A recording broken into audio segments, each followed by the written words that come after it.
یہ وہ چیز ہے جسے حضور نے بطور اعزاز کے بیان کیا، ان کی خصوصیت کے طور پر بیان، فوراً مسلمان ہو گئے۔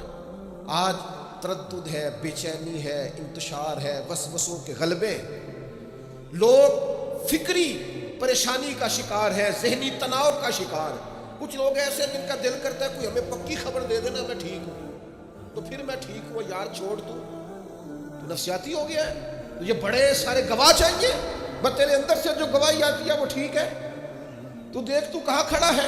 ایک یہ روایت میرے کلیجے کو بڑا ٹھنڈا کرتی ہے، اور ایک دوسری روایت ہے،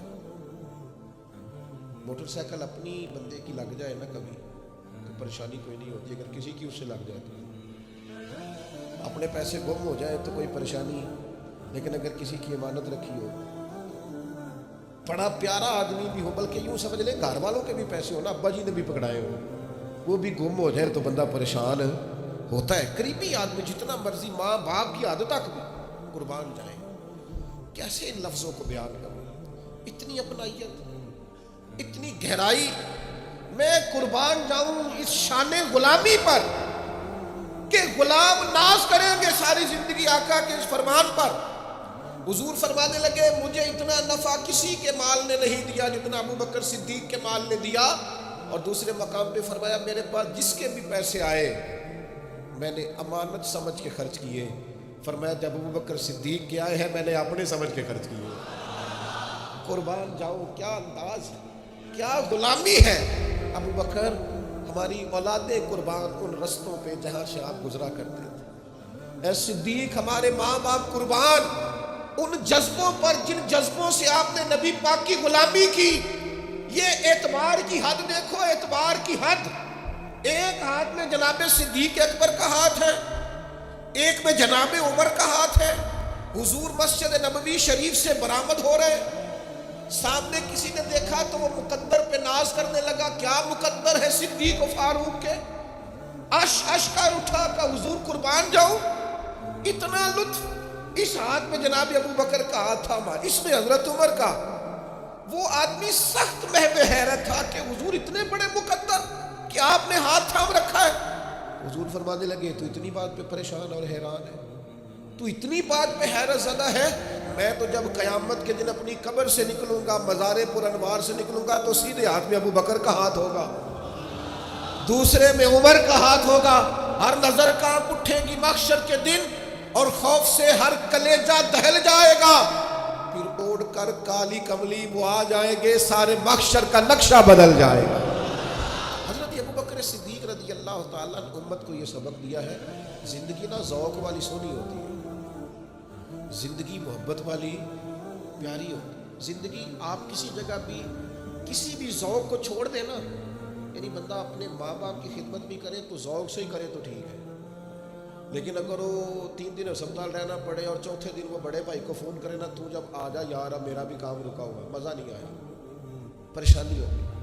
والدہ صاحبہ کو سنبھالنا پڑ گیا ایک ہفتہ تو یہ فون کر رہا ہے بہنوں کو کہ 2 آتے رہو آ کے، مزہ نہیں آیا، یہ لطف نہیں زندگی کا۔ بچوں کی آپ خدمت کی، اپنے بچوں کی، ناراض نہیں ہونا آپ نے مجھ سے، دیوانہ سا آدمی ہوں، کسی وقت دیوانگی میں بھی بات کر جاتا ہوں، اپنے بچوں کی خدمت کر کے اپنے بچوں کو پال پوس کے ان کے سامنے بیٹھ کے تقریر کرنا کہ میں تو لیے بڑا اوکھا وقت لے کے آیا، تو بھائی آپ ہی ابا جی تھے، آپ نہیں دیکھنا تھا، ایک گواڑی نہ تو گل ہو نہیں سکتی کہ تم اوکھا وقت دے۔ یہ اپنے بچوں کے سامنے تقریر کرنے کا کوئی مقصد ہے؟ میں آنکھیں ایسی چلو خو کرے حمد سے تھوڑا سا گلا بھی سن لیں۔ میں گلی میں کھڑا تھا، اب تو ظاہر عمر کا تقاضا ہو گیا، بچے بڑے ہو گئے، اب تو وہ فرزاندگی نہیں رہی، اب تجاہل عارفانہ سے ہم جان چھڑاتے ہیں، کوئی ایسی بات نہیں کرتے۔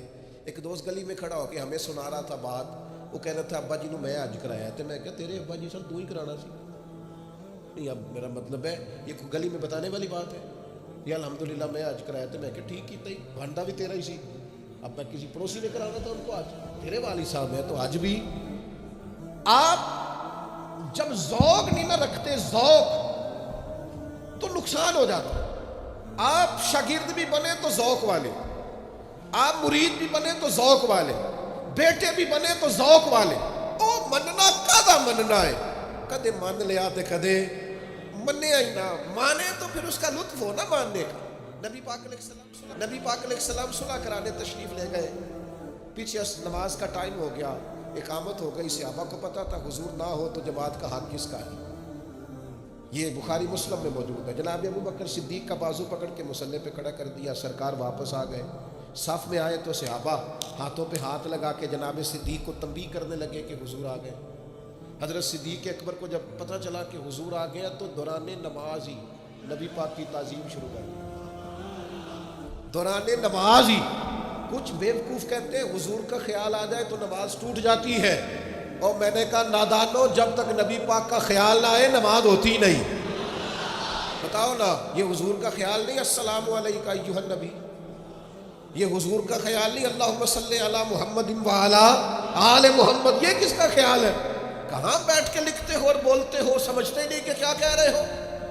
عین حالت نماز میں حضور کی تعظیم، عین حالت نماز میں ایک قدم پیچھے ہٹایا تو نبی پاک بھی حالت نماز میں کہہ رہے پڑھاؤ نماز، اور حضرت صدیق اکبر پیچھے ہٹ رہے حالت نماز پڑھا کے میں دیول ویکھا، میں نو کعبہ بھول گیا بھول گئی نہیں سب سوم سلام کو یار دا فکر پہ آئی، اگر تو راضی ہو جائے تو کہہ دے کہ میں راضی ہو گیا، نماز پڑھا کے دیول ویکھا، کعبہ تے بھول گیا بھول گئی نہیں سب سوم سلام، میں نو یار دا فکر پہ آئی۔ سرکار کھڑے ہو گئے، مصلی امامت ہوئی، نماز مکمل کی اور لبوں پہ مسکراہٹ۔ کریم فرمانے لگے جب میں نے کہا تھا جماعت کراؤ تو کرانی چاہیے تھی۔ حضرت اس ایک ہی جملہ حضور نے کہا اور جواب میں ایک ہی جناب صدیق نے کہا، لمبی بات نہیں ہوئی، کہا تھا جب تو جماعت کرانی چاہیے تھی نا۔ عرض کرنے لگے یا رسول اللہ، ابو قحافہ کے بیٹے کی اتنی جرت بھی نہیں کہ آپ کے سامنے کھڑے ہو کے جماعتیں کریں، میں ابو قحافہ کا پتر آپ کے سامنے امام بنوں؟ میں سمجھتا ہوں یہ میرے لیے ٹھیک ہے نہیں۔ دوستو، شوق ہو، ذرا ذوق ہو، ذرا بارفتگی ہو، ذرا درد ہو، ذرا کیف ہو۔ نلائق بیٹا ہے، ملائک بیٹا، جس کا باپ اسے کھول کے کام نہیں بتاتا۔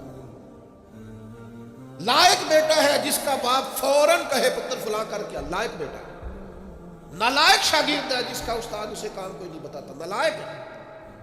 اور جس کے استاد اور مرشد جم فون اسی کو کرے نا، اے بھی تو کرنا ہے تے، اے بھی تو کرنا ہے تے۔ یہ غلامی، یہ ذمہ داری، یہ ناز ہوتا ہے۔ بھائیو، ہمیں سمجھنا چاہیے دین میں جب تک ذوق نہیں ہوگا، شوق نہیں ہوگا، وارفتگی نہیں ہوگی۔ میں حرم شریف تھا، ایک صاحب مجھ سے کہنے لگے آپ کیا فرماتے ہیں؟ زیادہ عمرے کیے جائیں کہ زیادہ غریبوں کو دیا جائے؟ میں نے کہا آپ کا دل کیا کہتا ہے؟ کہتا زیادہ غریبوں کو دیا جائے۔ میں نے کہا ٹھیک ہے، آپ غریبوں کو زیادہ دیں، نفلی عمرہ نہ کریں۔ تو مجھے کہنے لگے آپ نے اپنے بارے میں کچھ نہیں بتایا۔ میں نے کہا میری رائے یہ ہے کہ غریبوں کو بھی دب کے دیا جائے اور حضور کی حاضری بھی بار بار دی جائے۔ میری رائے تو یہ ہے، اس لیے کہ کچھ لوگ ایسے ہیں جو رہ نہیں سکتے، ان کی مجبوری ہے، پیار جو ہو گیا ان کی کیفیات کا رنگ۔ کہنے لگے یہ دو فتوے کس طرح ہوتے ہیں؟ میں نے کہا ہوتے دو فتوے ہوتے۔ حضرت ابی بن کعب نے کہا یا رسول اللہ سارا مال اللہ کے راستے میں دینا ہے؟ فرمایا نہ بھائی، تیسرا حصہ سارا نہیں لینا، تیرے بچے بعد میں پریشان ہو۔